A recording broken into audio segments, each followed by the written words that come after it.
At the age of 12, I was chosen. Stephanie Vu told a U.S. congressional panel recently how an older boy that she met at a party lured her away from home to become a stripper and prostitute. That moment changed my life forever. There were 3 men that night, and at the end of it, I couldn't stop vomiting. Child sex trafficking is a low-risk, high-reward enterprise, says Cindy McCain, who heads an Arizona Human Trafficking Task Force. She cited figures from the National Center for Missing and Exploited Children. NCMEC also estimates that a pimp can make between $150,000 and $200,000 per child per year. The average pimp has 4 to 6 little girls. While the perception of the prostitute walking the streets persists, more and more child sex traffickers are actually using online tools to exploit their victims.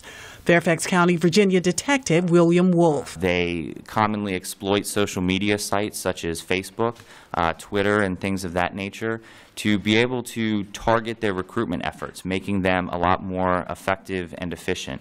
Wolf says trafficking activity has increased largely because of the internet. We see other internet-based companies like Backpage.com that is openly and in some senses legally advertising commercial sex.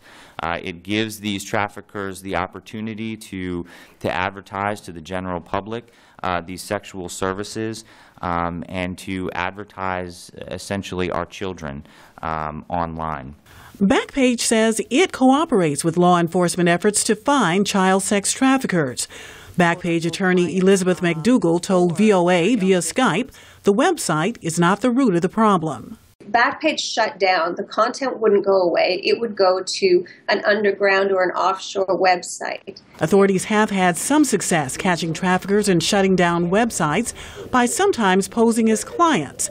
But a broader approach is needed, says Colleen Owens of the Urban Institute. I think really trafficking requires a more comprehensive multidisciplinary approach than maybe some other forms of crime or similar to other forms of crimes. Law enforcement efforts alone will not resolve these problems, says Dr. Lois Lee, who heads a California-based group that helps child victims of prostitution and spoke via Skype. We need people to really do something, to develop programs, homes for kids, schools for kids. And I think we need to pay attention to kids when they're little. Lee adds there should be more emphasis on helping young children in unstable homes, a problem that could make them more vulnerable to trafficking as they get older. Pam Dockins, VOA News, Washington.